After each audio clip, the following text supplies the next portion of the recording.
Welcome back everyone to another night of spine-chilling tales. In today's video, we're diving into some of the most real and terrifying high school horror stories, where the line between fact and fiction gets blurrier with every word. These eerie tales come straight from the halls of high schools, where some things are better left unknown. Before we begin, I want to thank each and every one of you for your incredible support. Your likes, comments, and subscriptions are what keep this channel alive and thriving. We're so grateful for this growing community, and we appreciate you being here with us. Stay safe, take care of yourselves, and let's jump into the unsettling world of high school horror stories.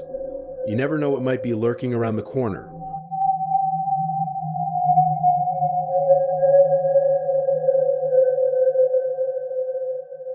Story 1: The Creepy New Kid.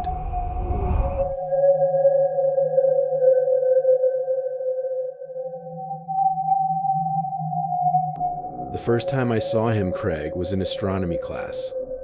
He wasn't introduced to us with any fanfare, yet there was something about him that felt as though he had existed in the periphery of my life for much longer than the few minutes it took to see him step into the room. He was a stranger, yet oddly familiar, as though he were a figure drawn from some corner of my existence I could never quite name, a presence that had always been there, just beneath the threshold of my perception. And yet there was nothing special about him. Not really. He was neither striking nor unremarkable in the conventional sense. He lacked any distinguishing feature that might have marked him as extraordinary. And yet, there was a pallor to him, a quality that hung in the air around him like an odor faint, almost imperceptible but undeniable. It was as if he had been inserted into the fabric of the room, and that insertion was somehow wrong dissonant, like a note struck on an instrument tuned to a frequency that no longer existed. His face was nondescript, a canvas marked only by the faintest attempt at something approaching masculinity, patchy, unkempt facial hair that seemed to grow not out of any natural impulse, but as a gesture, a half-hearted performance. His eyes, wide and unblinking, scanned the room with a curious detachment, as if they were observing us not as people, but as strange, incomprehensible objects. I remember thinking almost immediately that his gaze was not that of someone looking to connect. It was the gaze of someone cataloging a series of insignificant things, cataloging them with an intensity that might have been both clinical and frighteningly familiar. Mr. Harper, our astronomy teacher, introduced him to the class with a few words that I'd barely heard, something about a new student and a fresh start, trivialities that seemed to hang in the air long after they had been spoken. The words were hardly necessary, for Craig was not truly a new student. Not in the way a new student ought to be. The moment he stepped into the classroom, it felt as if he had always been there, as though the reality of the classroom itself had been shaped to accommodate him. When he was introduced, there was the usual, obligatory laughter, a dry, mirthless sound that faded as quickly as it had risen, leaving behind only a strange, lingering residue that clung to the air. Craig did not laugh. He only stared, his eyes drifting lazily over the faces of our class, stopping on each one for an unnervingly long moment, as if measuring us, assessing us, deciding something in silence, or perhaps waiting for some unknowable moment to reveal itself. And then, without any ceremony, he sat beside me. I hadn't noticed him approach, nor did I question it when he sat down with an almost absurdly uncoordinated thud. It was the kind of noise that seems to echo for far too long in a room that should have swallowed it immediately. I felt it too, the way he arranged himself awkwardly, as though he were forcing his presence into a space that wasn't quite ready for it, a puzzle piece that could not fit properly. His presence was not merely an addition to the room, it was an invasion. The seat between us seemed too small, like a physical representation of the chasm that had already opened between me and the world. He smiled. It was not a smile born of any genuine emotion, but a smile put on like a mask, something worn far too long, its edges frayed, its purpose faded. He turned to me, and his voice, so flat, so ordinary, tumbled from his lips as if it had been rehearsed. "Hey, what's up, buddy?" he said. His words hung in the air for a moment, but they did not resonate in any meaningful way. They simply existed, as if they had been pulled from a place where conversation was no longer an exchange, but a hollow, mechanical gesture. His tone was forced, unconvincing, an artificial attempt at normalcy, as if he expected me to meet him in the middle, to engage in some shared familiarity that did not exist. His presence, his proximity unsettled me in a way I could not explain. He was not repulsive, not in the overt sense, but there was something inherently disquieting about him, something that made me feel as though I were caught in some strange, unsolvable puzzle, each piece pressing against the next with a terrible, inexorable weight. There was something wrong, something off. His smell, an odd, musty odor that clung to him like mildew, was the first thing I noticed. It was faint at first, just a whisper, but it grew, lingering in the space between us, almost as if he had stepped out of some dark corner, some place forgotten by time. A place where mold and decay had slowly taken root, where time had become irrelevant. It was not a smell I could place, nor one I could entirely understand, but it filled the air with a heavy presence, as though it were not his smell at all, but something that had seeped into him over years of exposure to things I could not see. The small talk that followed was nothing disjointed phrases, words that could have belonged to any teenager in any classroom, a remark about the teacher's balding head, a joke so tired and hollow it fell flat before it even reached its punchline. There was no real conversation, no attempt to connect. There was only the sense that the words were being spoken because they had to be spoken, and nothing more. Each sentence seemed to have been ripped from some book, some ancient text long past its prime, the meaning of the words no longer understood, but repeated out of rote necessity. I should have been repelled by him. I should have been disturbed, should have run. And yet, there was a part of me, a small, foolish part, that felt a strange sympathy for him. Perhaps it was his first day here. Perhaps it was loneliness that haunted him, some unspoken need to belong. Maybe it was just that he seemed to want something, and I, in my weakness, felt compelled to give it to him. He asked for my number so that we could exchange notes for an assignment. I gave it to him. I don't know why. Perhaps it was out of some vague sense of obligation, some half-formed notion that, like some cosmic pattern, I was meant to play this role, to offer him some small token of connection in a world that seemed increasingly indifferent. The next day, he sat beside me again. He seemed heavier this time, his presence more oppressive. The air between us was thick with something unspoken. I don't know why it unsettled me so. It wasn't as though I hadn't been through days before where a stranger sat beside me, yet this was different. He was too close. His proximity was too immediate. When Liam, my closest friend, and I tried to carry on a conversation, Craig inserted himself. No invitation, no permission. Just the same greeting. "What's up, buddy?" He said it as though we had shared a lifetime, as though he were entitled to the space between us. The table between us was too small. It should have been big enough for three, but it wasn't. There was a boundary that had been breached, and the space between us was no longer a matter of physical distance. It was something more, something deeper, something darker. I didn't ask him to leave. I didn't want to make a scene. So I allowed him to stay, though each passing minute stretched the silence between us until it became something I could no longer ignore. When I left the school that day, I thought I was free. But then came the text. "Hey, you want to walk home together?" The invitation was casual, as if he had all the time in the world, as if we were already friends. But the words sat wrong in my stomach, a cloying, insistent pressure. My heart began to race as I read them. For something was wrong. Something was profoundly wrong. I told him I was meeting Liam and left it at that. But Craig did not relent. The next day, as I left the school gates, I noticed him again. He was behind me, just behind me, walking in the same rhythm. His steps matched mine with an uncanny precision. I quickened my pace. So did he. I turned a corner. He followed. Again, I turned another. He was still there, still a step behind, his presence an uninvited shadow that trailed me, tethered to me by some invisible force. I felt a cold shiver crawl up my spine. There was no longer any question. This was no accident. He was following me. I made it home. I locked the door. For a moment there was safety, but then the text came again. There's a cop car outside your house." I rushed to the window. There was nothing. No car, no officer, just the still, quiet street. The mundanity of suburban life stretched out before me, and yet it had been irrevocably stained by him, by the very thought of him. The text became more frequent, more invasive. "I thought you were going to Liam's. Why aren't you at Liam's?" And then the doorbell rang. I didn't answer it, but I could hear him.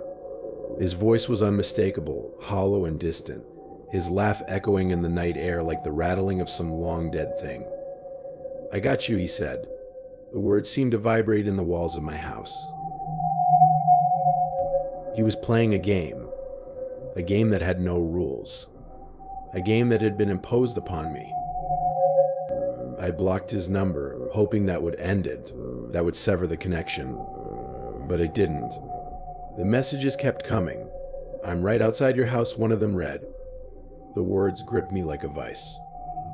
I locked every door, bolted every window. But the sound of footsteps outside grew louder, more deliberate. I could feel the weight of his gaze pressing against me. The terror I had been trying to outrun was closing in. "Come outside," Bag the message read. This was no longer a joke. It was no longer an attempt at attention. It was something darker, more dangerous. I called the police. By the time they arrived, Craig was gone. There was no trace of him, no sign that he had ever been there, only the emptiness left in his wake. They questioned me, traced his online activity, but found nothing, no answers, only the void.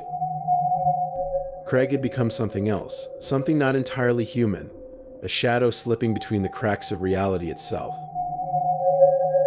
And even now, as I sit here writing this, I cannot shake the feeling that he is still out there, watching, waiting, that the terror he instilled in me has never truly left.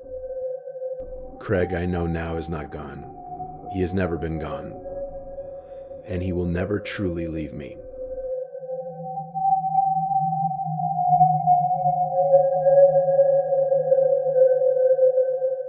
Story 2, The Mysterious Chester.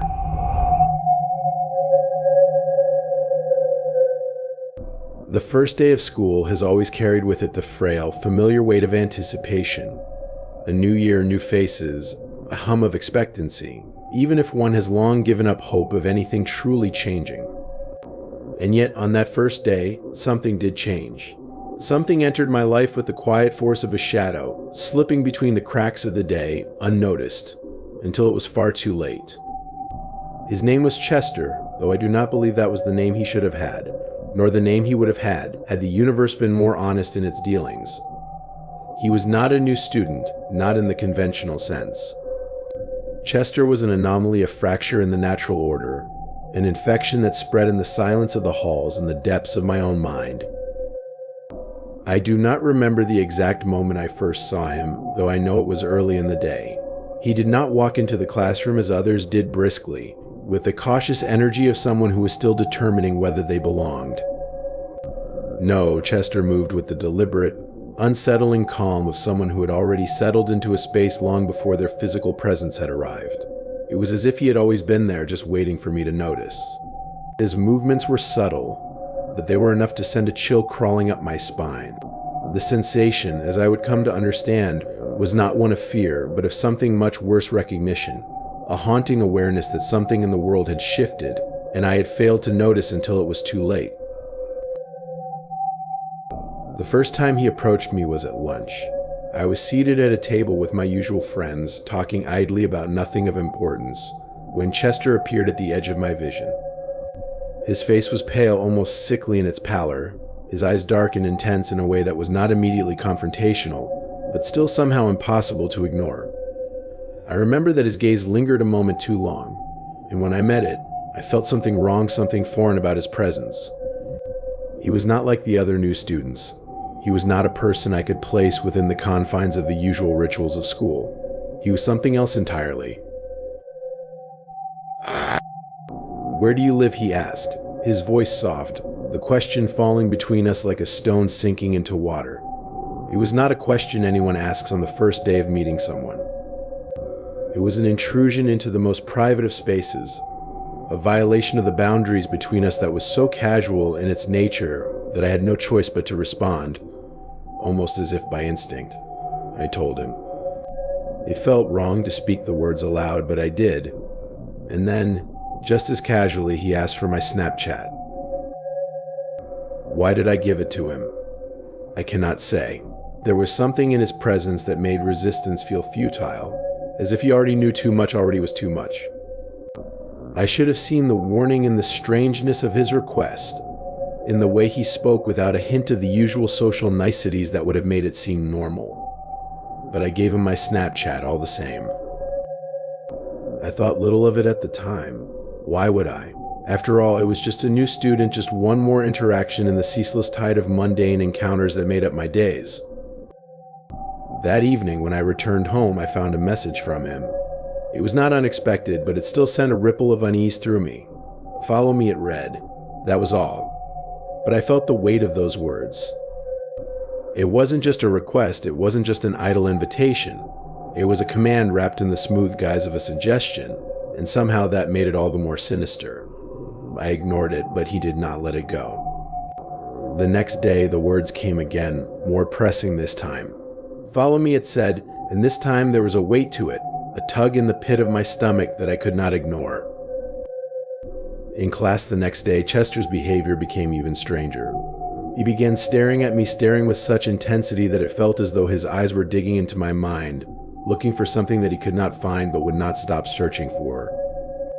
He raised his hand in class, gesturing to me. The motion was slow, deliberate, and unmistakable. I felt the air grow thick with his gaze, the room closing in on me as if we were alone in the space, as if no one else existed but us. I resisted, I pretended not to see him, but there he was, his eyes fixed upon me like an insect trapped in amber, unable to escape.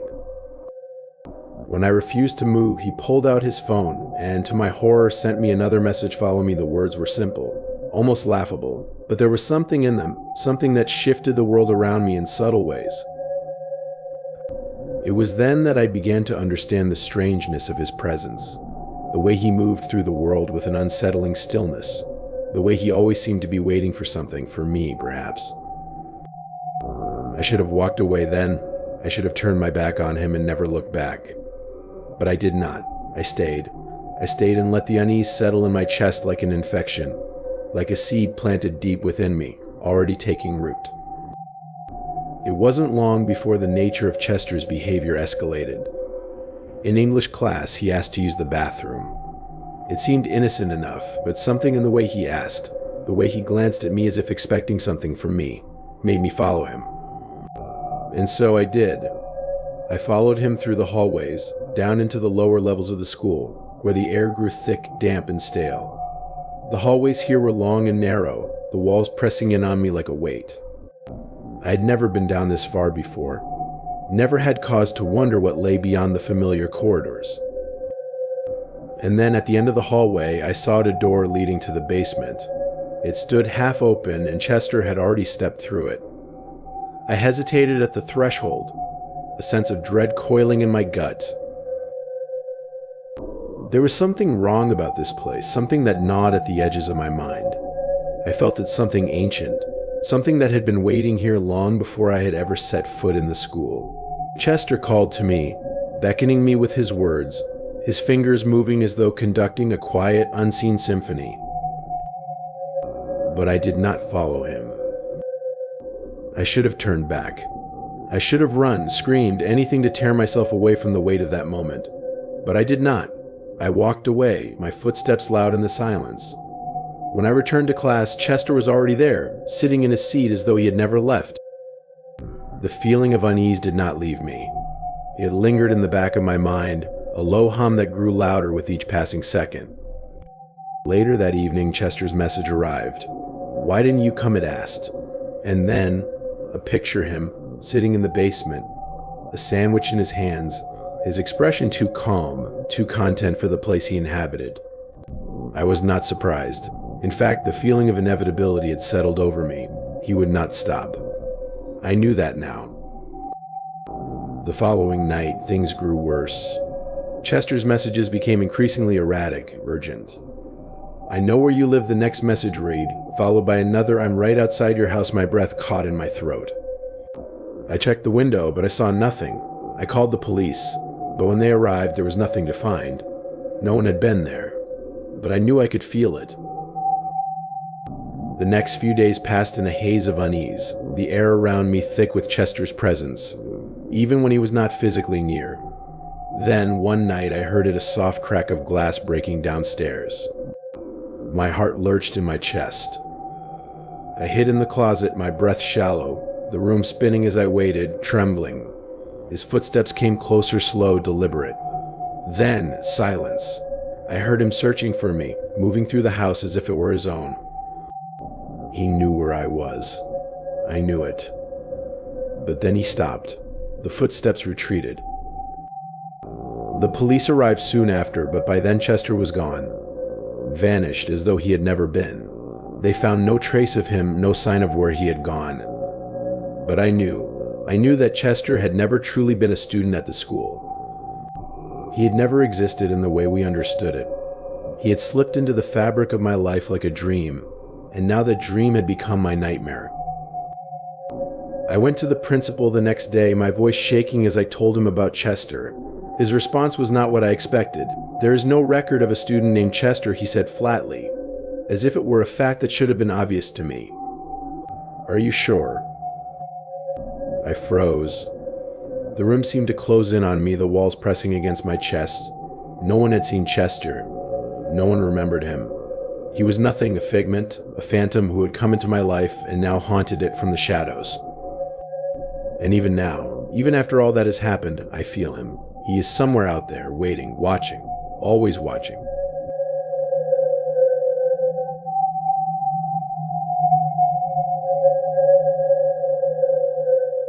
Story 3: Unraveling the Dark Secrets.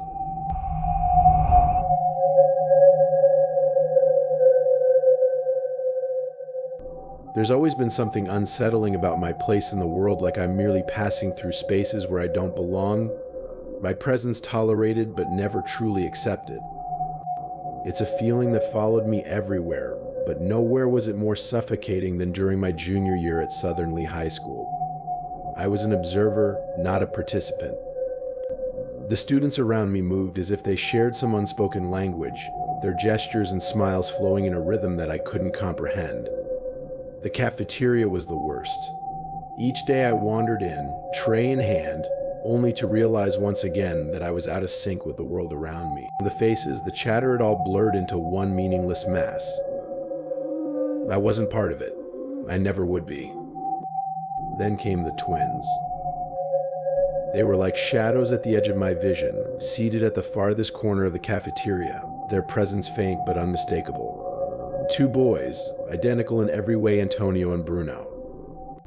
Both wore the same faded black hoodies. Both had their heads bent close, whispering to each other as if sharing a secret meant for them alone. But somehow, I knew they'd been watching me long before I noticed them. And when one of them, Antonio, I think, finally locked eyes with me, I felt a strange pull, like I had wandered into a trap that had been set long ago, waiting for this very moment. They'd beckoned for me to join them. A subtle gesture, a curl of a finger that made it clear they expected me to comply. And for reasons I still can't explain, I did. Perhaps it was my hunger for some kind of human connection, or perhaps it was something far darker, something that had already begun to take hold of me. Sitting with them, I realized how little I understood about them. They spoke like everyone else, asked the usual questions: where I was from, how I was finding the school. It should have felt ordinary, but it didn't. Their words felt rehearsed, mechanical. Their eyes never wavered, never blinked. I got the eerie sense that I was being studied, weighed, and measured for some purpose beyond my comprehension. As lunch ended, Bruno leaned in closer and said, "We should hang out tonight. There's a spot by the old cemetery. Meet us there at 9. The cemetery at night? I hesitated, but the hesitation quickly faded, drowned out by a gnawing desire not to seem like the scared outsider I knew I was. I nodded, forcing a smile that I hoped masked my unease. That evening, I stood on the outskirts of the cemetery, the moon casting its cold light over the crooked headstones and the dense woods that stretched beyond. The air was heavy with the scent of damp earth, and something else lingered too, a faint, sickly sweetness, like decayed leaves left too long in the shadows. I pulled out my phone and sent a quick message to Bruno, "I'm here." His response was almost immediate. "We're by the lake, deeper in the woods. Come find us." I should have turned back then. I knew it, even in that moment, as I stared into the dark maw of the forest. But something compelled me to press forward, a force that was neither curiosity nor the hope for companionship, but something darker, something insidious. The path quickly dissolved into tangled roots and uneven ground as I ventured deeper, my phone's flashlight barely illuminating the dense trees around me. Each step felt heavier than the last. Then I heard it, the unmistakable sound of footsteps, faint at first but growing louder. They were slow, deliberate, echoing in the stillness.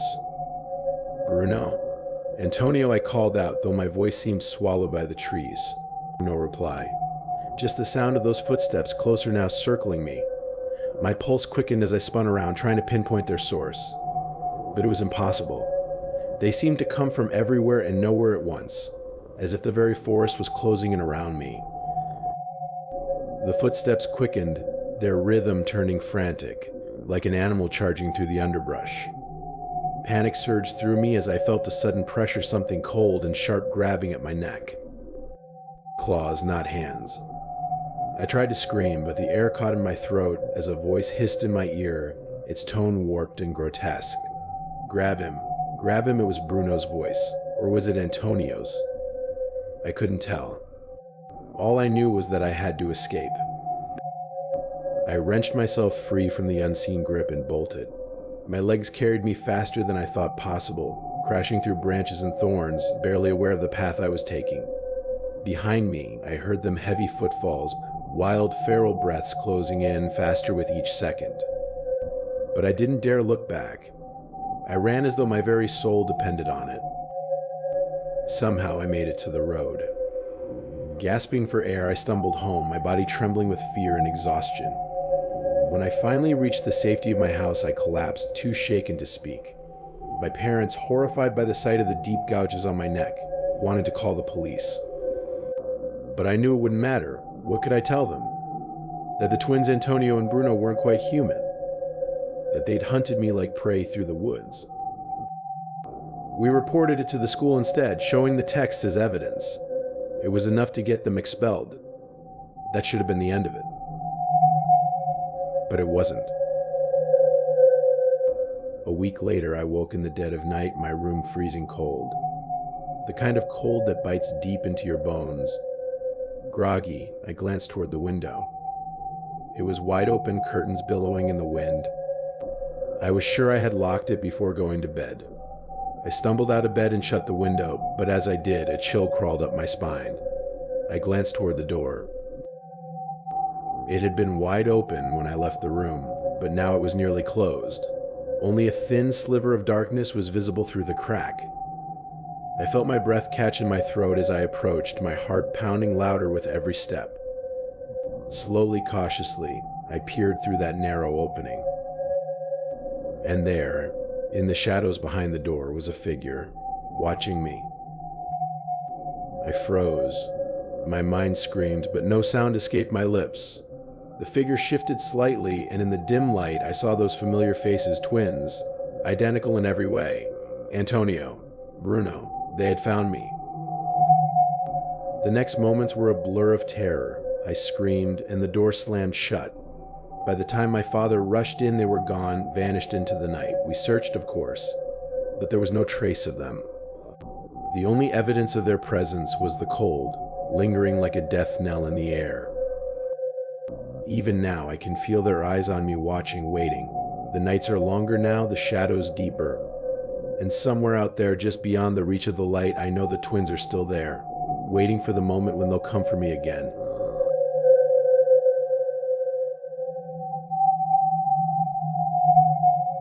As we come to the end of today's chilling journey through these real and terrifying high school horror stories, we want to thank each and every one of you for joining us. Your support means the world to us, and we're grateful to have such an amazing community of horror fans. If you enjoyed today's video, make sure to like, comment, and subscribe so you never miss out on our spine-chilling content. We hope these stories gave you goosebumps and left you thinking long after the video ended. Take care of yourselves, stay safe, and remember, sometimes the scariest things are the ones that are real. See you in the next video.